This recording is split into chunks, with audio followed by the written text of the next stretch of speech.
Commissioner Gordon's gray mustache twitched as he surveyed the chaos.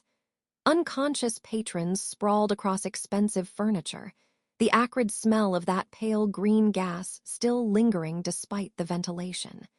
His brown eyes settled on me with the intensity of a man who'd seen too much darkness in this city. "Commissioner," I said, gripping the edge of the table to steady myself. "I know this sounds crazy, but Jack Napier survived the fall at Axis Chemical. His face has been disfigured, and now he calls himself the Joker. If you thought he was crazy before, you should see him now. He told me his story about how it was Max Schreck who betrayed him." Gordon's expression shifted from concern to something harder. He glanced at the bullet holes scarring the ornate walls, then back to me. "Miss Thomas, are you certain it was Napier?" "Positive. He knew details about that night, about Eckhart, about Schreck's involvement. Commissioner, he's—" I struggled for the right words. "He's not just dangerous anymore, he's completely unhinged. The chemicals did something to his mind." "Gordon, get her out of there," Bruce's voice crackled through my hidden earpiece. "Too many officers, too many questions." But Gordon wasn't finished. His weathered hand gestured toward the manila envelope. "What's that?" I hesitated for only a heartbeat. Courage, I reminded myself. That's what this city needed. "Documents. The Joker claims they prove Schreck's corruption. The power plant scheme, connections to the Red Triangle Gang, bribery records." Gordon reached for the envelope, but I placed my hand over it. Our eyes met. "Commissioner, if I give this to you now, it becomes evidence. Chain of custody. Legal proceedings that could take months while Schreck continues his operation." My throat tightened. "But if I investigate it first, publish what I find, the public pressure could compromise a criminal investigation," Gordon finished, his voice carrying the weight of decades enforcing the law. "Miss Thomas, I understand you're a journalist. I respect that. But this is a police matter now." "Renee, do not hand over those documents," Bruce commanded through the comm. "We need them." Behind Gordon, paramedics were beginning to tend to the unconscious diners. One woman stirred, moaning softly. Outside the tall windows, red and blue lights painted the Gotham skyline in urgent colors. "With respect, Commissioner," I said carefully, "Eckhart was one of yours. How many others on your force are taking Schreck's money? If these documents disappear into GCPD custody..." Gordon's jaw clenched. For a moment, I thought he might arrest me on the spot. Then he exhaled slowly through his nose. "You make a fair point," he admitted, the words clearly costing him. "But I won't have you making this city more dangerous by playing vigilante journalist. You get 48 hours to verify what's in that envelope.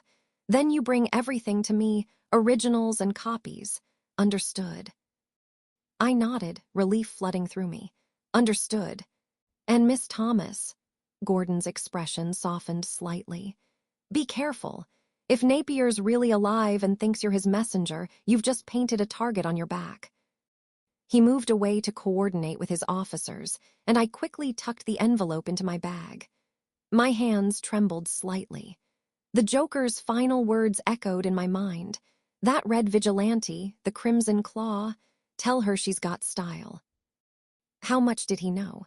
"Bruce," I murmured, knowing the comm would pick it up. "Did you hear what he said about—" "I heard. We'll discuss it at the bunker. Leave now before Gordon changes his mind." I slipped through the confusion of police officers and emergency responders, taking the service stairs down to avoid questions. My phone buzzed as I reached the lobby. Selina. "Are you okay? Saw the news. Venetian room attack. Please tell me you weren't there." Guilt twisted in my stomach. I'd been so focused on the Joker's revelations, I hadn't considered how this would look to Selina. To anyone who knew I'd been at the Monarch building. "I'm fine. Was there for interview. Will explain later. Are you okay?" Her response came quickly. "I'm at the office. Schreck's been making calls all night. Nervous calls. Something big is happening. Can I see you tonight?" I stepped out into the cold December air, pulling my jacket tighter. Snow had begun to fall, delicate flakes that seemed absurdly peaceful against the sirens and chaos. "Tell her yes," Bruce said through the comm. "We need to know what Shrek's planning." But was that the only reason I wanted to see her?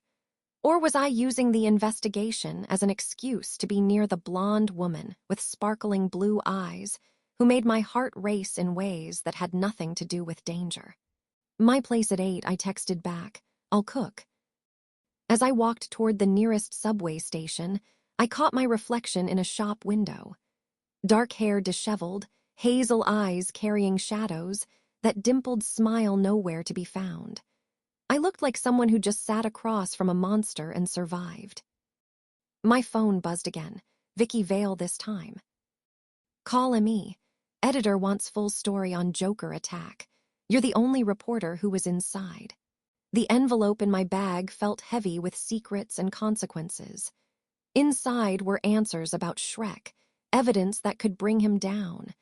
But using documents provided by a mass-murdering psychopath, that came with its own moral complications. Compassion for the victims of Shrek's greed. Unity with Gordon and the honest officers trying to save this city.